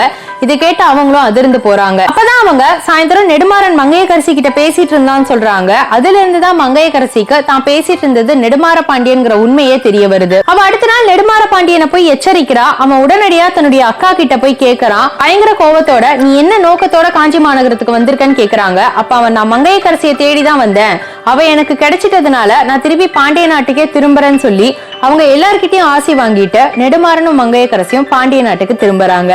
இந்த கதையில இனிமேல் நம்ம நெடுமாறன் மங்கையர்க்கரசிய பார்க்க போறது இல்ல, அவங்க கிட்ட இருந்து விடை பெற்றுக்கலாம். வாதாபியுடைய காடுகள்ல ஒரு கூடாரத்துக்கு வெளியே 4 பேர் உட்கார்ந்து பேசிக்கிட்டு இருக்காங்க. அந்த 4 பேர் மாமல்லர், சேனாதிபதி பரஞ்சோதி, அச்சுதவர்மன், சத்ருக்னன் ஆகிய 4 பேர் தான். இந்த அச்சுதவர்மன் மாமல்லரோட சித்தப்பா மகன் முறை வரும். இவங்க பேசிட்டு இருக்கும் பொழுது குண்டோதரன் அங்க வந்து சேரறான். வாதாபியில தான் அறிஞ்சிட்டு வந்த விஷயத்த அவங்க கிட்ட சொல்றான். புலிகேசி முன்னமே நம்ம பார்த்த மாதிரி மூர்க புலிகேசியாவோ போர்ல ஆர்வம் கொண்டவராவோ இல்லாம கலை மேலேயும் சிற்பம் மேலேயும் ஆர்வம் உள்ளவரா இருந்தாரு. தான் நாட்டுக்கு வந்திருந்த ஹியூன்சங் அப்படிங்கிற சீன யாத்ரீகரை கூப்பிட்டுக்கிட்டு இன்னும் 2 நாள்ல அவர் அஜந்தா கிளம்புறதா முடிவாகி இருந்தது. இந்த தடவை தன்னுடைய நாட்டுக்கு ஒரு போர் வருங்கிறத அவர் சுத்தமா எதிர்பார்க்கலங்கிறது அவருடைய நடவடிக்கைகள்ல தெரிஞ்சுக்க முடியுது. கொஞ்ச நேரத்துக்கு முன்னாடி குண்டோதரன் ஒரு மரத்து மேல உட்கார்ந்துட்டு இருக்கிறப்போ கொஞ்சம் தூரத்துல ஒரு மிகப்பெரிய சைன்யம் தான் இருக்கிற இடத்தை நோக்கி வந்துட்டு இருக்கிறதா சொல்றான். இது கேட்டோடனே மாமல்லருக்கு மானவன்மன் தான் பாண்டிய சைன்யத்தோட வந்துட்டு இருக்காங்கிறது தெரிய வருது. உடனே அவர் மத்த 3 பேரையும் முன்னாடி போகும்படியா சொல்லிட்டு குண்டோதரன் கிட்ட தனியா பேசுறாரு. அப்போ சிவகாமி எப்படி இருக்கான்னு கேக்குறாரு. அப்ப சிவகாமியை பார்த்துட்டு வந்த வரலாற்றை குண்டோதரன் சொல்றான். குண்டோதரன் ஒரு பவள வியாபாரி வேஷத்துல சிவகாமியோட வீட்டுக்கு போறான். அவ ரொம்பவே மனம் சோர்ந்து ரொம்பவே கஷ்டத்துல வாழ்ந்துகிட்டு இருக்கா. அவளுடைய உடல் எவ்வளவுதான் நல்லா இருந்தாலும் அவ மனசளவுல இனி தன்னை யாருமே காப்பாத்த மாட்டாங்கன்னு ஒரு விரக்தியில வாழ்ந்துட்டு இருந்தா. குண்டோதரன் கிட்ட போர் வேண்டானோ, போரால ஏகப்பட்ட உயிர் சேதம் ஏற்படுதுனோ, என்னை எப்படியாவது இங்க இருந்து கூட்டிட்டு போயிடணும் கெஞ்சரா. ஆனா இனி நீங்களே நினைச்சாலும் போரை தடுக்க முடியாதுன்னு சொல்லி குண்டோதரன் அங்கிருந்து கிளம்பி வரான். தான் இங்க வந்துட்டு போனதை யார்கிட்டயும் சொல்ல வேண்டாம்னு எச்சரிக்கை பண்றான். இவன் வந்துட்டு போன 3 நாட்கள் கழிச்சு வாதாபி சக்கரவர்த்தி புலிகேசி தங்க ரதத்துல ஏறி அஜந்தாவுக்கு புறப்படுறாரு. பின்னாடியே 2 பல்லக்குகள்ல நாகநந்தி அடிகளோ சீன யாத்ரிகர் ஹியூன்சங்கும் அவரை பின்தொடர்ந்து போறாங்க. இது சிவகாமி தன்னுடைய மாளிகையிலிருந்து வேடிக்கை பார்த்துக்கிட்டு இருக்கா. அந்த நேரத்துல நாகநந்தி அடிகள் அவகிட்ட விடை பெற்று போலான்னு வராரு. அப்ப அவரு சின்ன வயசுல இருந்தே அஜந்தா புத்த சங்கிராமத்துல தான் வளர்ந்ததையும் அங்க சிற்பங்கள்லயும் சித்திரங்கள்லயும் மட்டுமே பெண் உருவங்களை பார்த்ததாவும் தன்னுடைய வாழ்க்கையில நரம்போ சதையுமா இருக்கக்கூடிய ஒரு பெண்ணை பார்த்ததே இல்லைன்னு சொல்றாரு. அப்படி அவர் நகரத்துக்கு வந்து பெண்களை பார்க்கும் பொழுதுமே அந்த சித்திரம் அளவுக்கு இங்க இருக்கக்கூடிய எந்த பெண்களுமே அவர் கண்ணுக்கு அழகா தெரியல. அப்படி அவர் காஞ்சி மாநகரத்துக்கு வரப்போ எதேர்ச்சியா ஆயனர் வீட்டுல சிவகாமியை பாக்குறாரு. தான் 300 வருஷத்துக்கு முன்னாடி வரைஞ்சதா சொல்லப்படுற சித்திரத்தை கண்ணு முன்னாடி பார்த்ததா அவர் மனசுக்கு படுது. அப்போல இருந்தே சிவகாமியோட கலைக்கு அவர் அடிமையாக ஆரம்பிக்கிறாரு. உன்னை வாதாபிக்கு கூட்டிட்டு வரதுக்காகவே நான் புலிகேசிய காஞ்சி மாநகரத்து மேல போர் தொடுக்க சொன்னேன். அவனுடைய போர் ஒழுங்கா முடியல, அந்த போர்ல அவன் தோத்து போயிட்டான். ஆனா என்னுடைய ஆசையில நான் ஜெயிச்சுட்டேன், உன்னை எப்படியோ நான் வாதாபிக்கு கொண்டு வந்துட்டேன்னு சிவகாமி கிட்ட சொல்றாரு. இப்ப நான் புத்த பிக்ஷுவா அஜந்தாவுக்கு போறேன். ஆனா அங்கிருந்து வரும்பொழுது நான் நீலகேசி மகாராஜாவா வரப்போறேன். என்ன திருமணம் பண்ணிக்கிட்டு வாதாபியில பட்ட மகிழ்ச்சி ஆகிறதுக்கு நீ எனக்காக காத்துட்டு இருக்கணும் அப்படின்னு சொல்லி உனக்காக நான் ஏகப்பட்ட தியாகங்களை செஞ்சிருக்கேன்னு சொல்றாரு. இந்த வாதாபி மாநகரத்துல இவரை திருமணம் பண்ணிக்கணும்னு புலிகேசி சக்கரவர்த்தியோட மனைவியுடைய தங்கையான ரஞ்சினிங்கிற பெண் ரொம்ப நாளா இவர்கிட்ட கேட்டுக்கிட்டு இருக்கா. ஒரு கட்டத்துக்கு மேல இவர் சிவகாமியை விரும்புறாருன்னு தெரிஞ்சோன்னா அந்த பெண் சிவகாமியை பத்தி நிறைய தப்பா பேச ஆரம்பிக்கிறா. பயங்கரமா கோவப்பட்டவரு அந்த ரஞ்சினியோட கழுத்துல தன்னுடைய நகத்தை வச்சு ஒரு கீறல் கீறாரு. அவளுடைய முகம் விகாரமா மாறி இப்ப அவ காடுகள்ல காபாலிகையா தெரிஞ்சுக்கிட்டு இருக்கா. இந்த விஷயத்த சிவகாமி கிட்ட சொல்றாரு. நான் அஜந்தா போயிட்டு வரப்போ எனக்கு ஒரு நல்ல முடிவா சொல்றதுக்காக வாதாபியில காத்துட்டுன்னு சொல்லி அங்கிருந்து கிளம்பி போறாரு. போற அவரை பார்த்து சிவகாமியோட உடல் ரொம்ப நேரத்துக்கு நடுங்கிக்கிட்டே இருக்கு. புலிகேசி சக்கரவர்த்தியும் நாகநந்தி அடிகளும் அஜந்தா மலை குகைக்கு வெளியே உட்கார்ந்து பேசிக்கிட்டு இருக்காங்க. அப்ப நாகநந்தி அடிகள் பயங்கர கோபத்தோட புலிகேசி சக்கரவர்த்தியை பார்த்து நீயும் உன் நாடும் நாசமா போகட்டும்னு சாபம் கொடுத்துக்கிட்டு இருக்காரு. அதுக்கு முக்கியமான காரணம் அன்னைக்கு காலையில நடந்திருந்த ஒரு சம்பவம் தான். புலிகேசி சக்கரவர்த்தி ஹியூன்சங் போன்ற தான் கூட வந்த யாத்ரீகர்களுக்கு அஜந்தால தான் புதுசா அமைச்சிருந்த சிற்பங்களையும் சித்திரங்களையும் காமிக்கிறாரு. அதுல ஒரு சித்திரம் நாகநந்தி அடிகளோட கோபத்தை பயங்கரமா தூண்டி விட்டு இருந்தது. அந்த ஒரு சித்திரத்துல புலிகேசி சக்கரவர்த்தி பயங்கர கோவமா சிம்மாசனத்துல உட்கார்ந்து இருக்கிற மாதிரியும் அவருக்கு கீழே ஒரு நடன பெண் அவர்கிட்ட மன்னிப்பு கேட்கும் பாவனையில கண்ணீரோட உட்கார்ந்து இருக்கிற மாதிரியும் சுத்தி இருக்கக்கூடிய சேடி பெண்கள் அந்த பெண்ணை பயங்கர பரிதாபத்தோட பாக்குற மாதிரியும் கொஞ்சம் தூரத்துல புத்த பிக்ஷு அந்த பெண்ணை காப்பாத்துறதுக்காக நடந்து வந்துட்டு இருக்கிற மாதிரியும் தீட்டப்பட்ட சித்திரம் தான். இந்த சித்திரத்துல அந்த நடன பெண்ணோட உருவத்துல சிவகாமியோட உருவத்தை அப்படியே எடுத்து காமிச்சிருந்ததுனால பயங்கரமா நாகநந்தி அடிகள் கோவப்படுறாரு. அந்த நேரத்துல வாதாபியோட சில மந்திரிமார்கள் வேக வேகமா வராங்க. புலிகேசி சக்கரவர்த்தி கிட்ட ஒரு ஓலை தராங்க. அந்த ஓலையில மாமல்லர் வாதாபி மேல போர் தொடுக்க போறதா எழுதி இருக்கு. அதை பார்த்து புலிகேசி சக்கரவர்த்தி அதிர்ந்து போறாரு. ஏற்கனவே அவங்க வடபெண்ணை நதிக்கரையை தாண்டி வாதாபிக்கு பக்கத்துல வந்துட்டாங்கன்னு அவருக்கு தெரிய வருது. அவர் நாகநந்தி அடிகளை பார்த்து, நீங்க தானே ஒற்றற்படைக்கு தலைவரா இருந்தீங்க, ஏன் இந்த விஷயத்த சொல்லலன்னு கேக்குறாரு. அப்ப நாகநந்தி அடிகள், சிவகாமியை நீ நார்சந்தி நடனம் ஆட வச்சதுக்கு உனக்கு இதுதான் தக்க தண்டனைன்னு கோரமான சிரிப்போட சொல்றாரு. இதை கேட்ட புலிகேசி சக்கரவர்த்தி, இப்பவே நான் உங்களை நாட்டை விட்டு வெளியில அனுப்புறேன், என் நாட்டை விட்டு வெளியில போங்கன்னு கோவமா சொல்லிட்டு அங்கிருந்து கிளம்பி போறாரு. வாதாபி மாநகரத்துக்கு பக்கத்துல வாதாபி படைக்கும் பல்லவர் படைக்கும் மிகப்பெரிய போர் நடக்குது. இந்த போர்ல சலுக்க வீரர்கள் தோற்று ஓட ஆரம்பிக்கிறாங்க. ஏற்கனவே அவங்க எண்ணிக்கையில கம்மியா இருந்ததுனாலேயும் பல்லவர் படையில மானவன்மன் பிரத்யேகமா பயிற்சி கொடுத்திருந்த யானை படையாலேயும் சலுக்க வீரர்களால இந்த போர்ல ஜெயிக்க முடியாம போயிடுது. அவங்க தோற்று ஓடினதுக்கு அப்புறமா பல்லவர்கள் வாகை மாலை சூடி அவங்களோட வெற்றியை கொண்டாடிக்கிட்டு இருக்காங்க. ஆனா புலிகேசி சக்கரவர்த்தியோட உடல் அந்த போர்க்களத்துல எங்கேயுமே கிடைக்கல. அவர் இறந்துட்டாரா இல்ல உயிரோட இருக்காராங்கிறதே அவங்களுக்கு தெரியாத செய்தியா இருந்தது. அன்னைக்கு ராத்திரியே அவங்க கோட்டை தகனத்தை ஆரம்பிக்கலான்னு முடிவெடுக்கிறாங்க. நாகநந்தி அடிகள் வாதாபி காடுகளுக்குள்ள நடந்து வந்துகிட்டு இருக்காரு. அப்ப எதிர்த்தாப்புல ஒரு காபாலிகை ஒரு சடலத்தை தூக்கிட்டு நடந்து வரத பாக்குறாரு. அவர் ரஞ்சனியின் கூப்பிடுறதுல இருந்து இந்த பெண்ணை பத்தி தான் அவர் சிவகாமி கிட்ட சொல்லிட்டு இருந்தாரு நம்மளால தெரிஞ்சுக்க முடியுது. அவர் தான் கையில கொண்டு வந்திருந்த சடலத்தை கீழே போடுறா. அது இறந்த புலிகேசியோட உடல்னு பார்த்தோன்னு அவர் பக்கத்திலேயே உட்கார்ந்து அழுக ஆரம்பிக்கிறாரு. பல்லவ சாம்ராஜ்யத்தை எப்படியாவது நான் சின்ன பின்னம் பண்ணுவேன்னு சபதம் எடுத்துட்டு புலிகேசியோட உடலை தகனம் பண்ணிட்டு புலிகேசி சக்கரவர்த்தியோட வேஷத்துல வாதாபி மாநகரத்தை நோக்கி கிளம்பி போறாரு. மாமல்லர் அவருடைய கூடாரத்துல பயங்கர கோபத்தோட எல்லாரையும் பார்த்து முறைச்சுக்கிட்டு இருக்காரு. அதுக்கு முக்கியமான காரணம் புலிகேசி சக்கரவர்த்தி இறந்துட்டதுனால இனி எங்க மேல எந்த தாக்குதலும் நடத்த வேண்டான்னு வாதாபி கோட்டையிலிருந்து வந்திருந்த சமாதான தூது தான். சமாதான தூது வந்தா அதை கண்டிப்பா ஏத்துக்கணும்ங்கிறது தான் அரச நியதி. ஆனா அதை ஏத்துக்கிறதுக்கு மாமல்லரோட மனசு ஒத்துக்கல.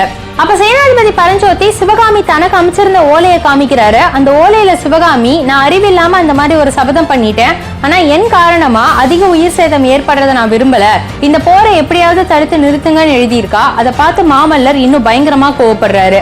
ஒரு ஆயன சிற்பியாரோட மகள் ஒரு நாட்டுக்கு சக்கரவர்த்தினி ஆக முடியாதுன்னு நிரூபிச்சுட்டா, அதே மாதிரி கல்வி கத்துக்க வந்தவர் ஒரு சேனாதிபதி ஆக முடியாதுன்னு நீங்க நிரூபிச்சிட்டீங்கன்னு பரஞ்சோதிய அத்தனை பேர் முன்னாடியும் ரொம்பவே மோசமா திட்டிடுறாரு.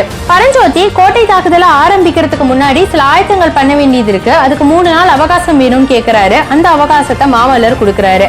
அந்த 3 நாள் முடியக்கூடிய நேரம் வருது. ஆனா இன்னுமே சிவகாமியை காப்பாத்துறதா சொல்லிட்டு போன சத்ருகன் வரலையேன்னு பயங்கர வருத்தத்தோட சேனாதிபதி வாதாபி கோட்டையை சுத்தி வந்துகிட்டு இருக்காரு. அந்த நேரத்துல ஒரு கணபதி விக்கிரகத்தை பாக்குறாரு. அது கிட்ட போய் வேண்டுதல் வச்சுட்டு அதை தன்னுடைய கூடாரத்துல வைக்கும்படியா வீரர்களை சொல்லி அனுப்பி விடுறாரு. அப்ப அவருக்கு பக்கத்துல ஒரு அம்புல செருகி இருக்கிற ஓலை வந்து விழுகுது. அந்த ஓலையில வெற்றி அல்லது மரணம்னு எழுதி இருக்கு. திரும்பி பாக்குறாரு. கோட்டை வாசல்ல வெள்ளை கொடி இறக்கப்பட்டு புலிகேசி சக்கரவர்த்தி வீரர்களோட கம்பீரமா நின்னுகிட்டு இருக்காரு. நடந்த சம்பவங்களை வந்து மாமல்லர் கிட்ட சொல்றாரு. இனி போரை தடுக்க முடியாதுன்னு எல்லாருக்கும் புரிஞ்சிருது. அன்னைக்கு ராத்திரியே வாதாபியோட தகனம் ஆரம்பமாகுது. வாதாபி தகனம் ஆரம்பமானதுல இருந்தே சிவகாமி கோட்டைக்குள்ள பயங்கர கோபத்தோடையும் பயத்தோடையும் உட்கார்ந்திருந்தா. அதுக்கு முக்கியமான காரணம் வாதாபி மக்கள் எல்லாருமே இந்த தகனம் நடக்கிறதுக்கு சிவகாமி தான் முக்கியமான காரணம்னு அவளுடைய கோட்டையை வேகமா இடிச்சும் அவளை பயங்கரமா திட்டியும் கோட்டை வாசல்ல ஆர்ப்பரிச்சுக்கிட்டு இருந்தாங்க. மக்கள் கதவை இடிக்கக்கூடிய சத்தம் கேட்டு சிவகாமி பயந்து தான் வீட்டுக்கு பின்பக்கமா ஓடுறா. அப்ப பின்னாடி ஒரு கோர காபாலிகை நின்னுகிட்டு சிவகாமியை தாக்குறதுக்கு தயாரா இருக்கா. சரியா அந்த காபாலிகை சிவகாமியை தாக்கக்கூடிய நேரத்துல நாகநந்தி அடிகள் வந்து அந்த காபாலிகையை தடுத்து நிறுத்தி அவகிட்ட ஏதோ சொல்லி அவளை அங்கிருந்து அனுப்பி வைக்கிறாரு. சிவகாமிய தன்னோட தப்பிச்சு வரும்படியா கூப்பிட்டுக்கிட்டு இருக்காரு. அந்த நேரத்துல காபாலிகை இதோ உன் காதலன்னு சொல்லி ஒரு உடலை கொண்டு வந்து சிவகாமி முன்னாடி போடுறா. அது கண்ணபிரானோட உடல்ல பார்த்தோன்னு சிவகாமி அண்ணான் கத்தி அழுது மயக்கம் போட்டு விழுகிறா. நாகநந்தி அடிகள் காபாலிகையை திட்டுறாரு. அப்ப அந்த காபாலிகை முதல்ல வரவன் மாமல்லன்னு, அவனை நீங்க தானே கொல்ல சொல்லிங்க, இவன் தான் முதல்ல வந்தான்னு சொல்றா. நாகநந்தி அடிகள் பயங்கர கோபத்தோட அவளை திட்டிட்டு வஞ்சகமா அவ மேல விஷக்கத்திய பாய்ச்சிட்டு சிவகாமி அங்கிருந்து தூக்கிட்டு தப்பிச்சு ஓடி போறாரு. கோட்டை தகனம் ஆரம்பமானதும் சேனாதிபதி பரஞ்சோதியும் கண்ணபிரானும் நேரா சிவகாமியை காப்பாத்துறதுக்காக அரண்மனைக்குள்ளதான் வராங்க. கண்ணபிரான் சிவகாமி கிட்ட முதல்ல பேசிட்டு வரதா சொல்லி உள்ள வரான். அப்படி உள்ள வந்தவனை தான் காபாலிகை கொன்னுடுறா. பின்னாடியே சேனாதிபதி உள்ள வராரு. கண்ணபிரானோட உடலை பார்த்து ரொம்பவே மனம் நொந்து போறாரு. அந்த காபாலிகை இன்னும் சாகலன்னு அவருக்கு தெரியுது. அவன் மூலமா நாகநந்தி அடிகள் சிவகாமியை எங்க கொண்டு போயிருக்காருன்னு அவர் கண்டுபிடிக்கிறாரு. கோட்டைக்கு பின்னாடி இருக்கக்கூடிய கிணற்றுக்குள்ள ஒரு சுரங்க வழியை கண்டுபிடிச்சு அந்த சுரங்க வழிக்குள்ள போறாரு. நாகநந்தி அடிகள் சிவகாமியை தூக்கிக்கிட்டு வேக வேகமா திரும்பி வந்துட்டு இருக்கிறத பாக்குறாரு. சுரங்க வழியோட இன்னொரு பக்கத்துல இருந்து சத்ருக்னன் சில ஆட்களோட வரதை கவனிக்கிறாரு. இனி நாகநந்தி அடிகள் தப்பிக்க முடியாதுன்னு அவருக்கு தெளிவா தெரிய வருது. நாகநந்தி அடிகள் பரஞ்சோதி கிட்ட வந்து கொஞ்ச நேரம் பேசுறாரு. அவர் எதிர்பார்க்காத நேரத்துல ஒரு கத்தியை எடுத்து சிவகாமி மேல வீசறதுக்கு போறாரு. அப்ப பரஞ்சோதி நாகநந்தி அடிகளோட கைய வெட்டுறாரு. நாகநந்தி அடிகள் தன்னை உயிரோட விட்டுடும்படியா கேக்குறாரு. நீங்க உயிரோட பிழைக்கணும்னா அஜந்தா வர்ண ரகசியத்தை சொல்லுங்கன்னு கேக்குறாரு. நாகநந்தி அடிகள் வேற வழியே இல்லாம அந்த ரகசியத்தை சொல்றாரு. சாதாரணமாவே சித்திரம் வரையக்கூடியவங்க பூக்கள்ல இருந்தும் இலைகள்ல இருந்தும் வர்ணம் எடுத்து அந்த வர்ணத்தை குழைச்சுதான் சித்திரம் வரைவாங்க. ஆனா அந்த வர்ணங்கள் காலப்போக்குல மங்கிடும். அஜந்தா மலை குகைகள்ல கிடைக்கக்கூடிய வர்ண பாறைகளை பொடி பண்ணி அந்த பொடியில இருந்து தயாரிக்கக்கூடிய வர்ணங்கள் காலத்துக்கும் அழியாம இருக்கும். பாறைகள் அழியாது அப்படிங்கறதுனால அதுல இருந்து உருவாகக்கூடிய வர்ணமும் அழியாது. இதுதான் அஜந்தாவோட வர்ணத்துக்கு பின்னாடி இருக்கக்கூடிய ரகசியம்னு சொல்றாரு. நாகநந்தி அடிகளை பரஞ்சோதி உயிரோட விடுறாரு. அவரு போறதுக்கு முன்னாடி சிவகாமி கண் விழிச்சானா என் காதலோட கடைசி பரிசா அவளை நான் கொல்ல நினைச்சேன்னு மறக்காம அவகிட்ட சொல்லுங்கன்னு சொல்லிட்டு நாகநந்தி அடிகள் அங்க இருந்து போயிடுறாரு. சேனாதிபதி பரஞ்சோதி சிவகாமியை கூப்பிட்டுக்கிட்டு திருப்பி அரண்மனைக்குள்ள வராரு. அந்த நேரத்துல மாமல்லரும் அங்க வந்து சேருறாரு. சிவகாமி கிட்ட எவ்வளவோ அன்பான வார்த்தைகள் பேசணும்னு நினைச்சு வராரு. ஆனா கண்ணபிரானோட இறந்த உடலை பார்த்தோன்னு சிவகாமி கிட்ட பயங்கர கோபமா பேசிட்டு அங்கிருந்து கிளம்பி போயிடுறாரு. சிவகாமிய சோகமா அவரை பின்தொடர்ந்து போய் தன்னுடைய தந்தை ஆயனர் கிட்ட சேர்ந்துடுறா. அடுத்த நாள் காலையில வாதாபியில இருந்த பொய்யான ஜெயஸ்தம்பத்தை இடிச்சுட்டு பல்லவர்களோட ஜெயஸ்தம்பத்தை நடறாங்க. பல்லவர்களோட வெற்றியை நிலைநாட்டும்படியா தங்களோட கொடியை அதுல ஏத்துறாங்க. இந்த விழால சேனாதிபதி பரஞ்சோதி தான் சேனாதிபதி உடைகளை களைஞ்சிட்டு சிவனடியார் வேஷத்துல வராரு. சேனாதிபதி பதவியை ரத்து செஞ்சுட்டு இனி முழு நேரமும் தான் சிவனடியாரா வாழ போறதா சொல்றாரு. மாமல்லரும் சிவ தொண்டுல ஈடுபட்டு இருக்கிற ஒருத்தரை இனி சேனாதிபதியா வைக்க வேண்டாம்னு அவருக்கு விடுதலை கொடுத்துட்டதா சொல்றாரு. சேனாதிபதி தான் ஒரு சிறு தொண்டன் அப்படின்னு சொல்லவும் அந்த வீரர்கள் எல்லாரும் சிறு தொண்டர் வாழ்க வாழ்க அப்படின்னு கோஷங்களை எழுப்புறாங்க. அடுத்த நாள் எல்லாரும் காஞ்சி மாநகரத்துக்கு வந்து சேருறாங்க. கமலியுடைய வீட்டுல சிவகாமியும் கமலியும் கண்ணபிரானோட இறப்ப நினைச்சு ரொம்பவே சோகமா பேசிக்கிட்டு இருக்காங்க. அப்ப மாமல்லரோட பட்டண பிரவேசம் வர சத்தம் கேக்குது. சிவகாமி மாமல்லரை பாக்குறதுக்கு ஆசையா எழுந்திருச்சு போறா. கமலி பயங்கர கோவத்தோட உனக்கு கொஞ்சம் கூட ரோஷமே இல்லையா, இன்னும் நீ போய் அவரை பார்க்க போறான்னு கேக்குறா. ஆனா சிவகாமிக்கு எதுவுமே புரியாம இருக்கு. இந்த கதையில இப்ப வரைக்குமே மாமல்லருக்கு திருமணம் ஆகி இருக்கு அப்படிங்கிற விஷயமே சிவகாமிக்கு உண்மையிலேயே தெரியாம இருந்தது. அவகிட்ட அதை வெளியிடக்கூடிய தைரியம் யாருக்குமே இல்லாததுனால அவகிட்ட அந்த விஷயத்த சொல்லாமலே இருந்திருந்தாங்க. அவ மாமல்லரை பாக்குறதுக்காக வேகமா வெளியே வரா. பின்னாடியே கமலியும் வரா. மாமல்லருக்கு பக்கத்துல இருக்கிற அந்த பெண்ணை பார்த்து அதிர்ந்து போன சிவகாமி அந்த பெண் யாருன்னு கமலி கிட்ட கேக்குறா. அப்பதான் கமலிக்கு மாமல்லருக்கு திருமணமான விஷயம் சிவகாமிக்கு தெரியலங்கிறது தெரிய வருது. அவரா மாமல்லரோட பட்ட மகிழ்ச்சி வானமாதேவின்னு சொல்றா. சிவகாமி அதிர்ந்து போய் பின்னாடி இருக்கக்கூடிய 2 குழந்தைகளும் மாமல்லரோட குழந்தைகள்னு தெரிஞ்சுக்கிட்டு இனி அவரோட சந்ததிக்கு பிரச்சனை இல்லைன்னு சொல்லி கமலியோட வீட்டுக்குள்ள போய் அழுக ஆரம்பிக்கிறா. சிவகாமி தன்னுடைய தந்தை ஆயனர் கிட்ட போறா. நீங்க சொன்ன மாதிரியே நான் திருமணம் பண்ணிக்கிறேன், ஏகாம்பரநாதரையே என்னுடைய கணவனா நான் ஏத்துக்கிறேன்னு சொல்றா. முதல்ல ஆயனர் அதிர்ந்து போறாரு. திருநாவுக்கரசர் கிட்ட போய் கேக்குறாரு. அவர் சிவகாமியோட பக்தி முதிர்ச்சியால அவ எடுத்த முடிவுதான் இது, அதை தடுக்க வேண்டாம்னு சொல்லவும் ஆயனர் இந்த முடிவை ஏத்துக்கிறாரு. சிவகாமி ஏகாம்பரநாதர் சன்னதிக்கு போறா. அங்க ஒரு திருமாங்கல்யத்தை வாங்கி தன்னுடைய கழுத்துல கட்டிக்கிட்டு தன்னை ஏகாம்பரநாதரோட பதியாக்கிக்கிட்டு முன்னம் அவன் நாமம் கேட்டால் அப்படிங்கிற பாடலுக்கு அபிநயம் பிடிக்கிறா. இதற்கு முன்னாடி அவ இதே பாடலுக்கு அபிநயம் பிடிக்கும் பொழுது எத்தனையோ தடவை அவ தான் மனசுல மாமல்லரை நினைச்சு அபிநயம் பிடிச்சிருக்கா.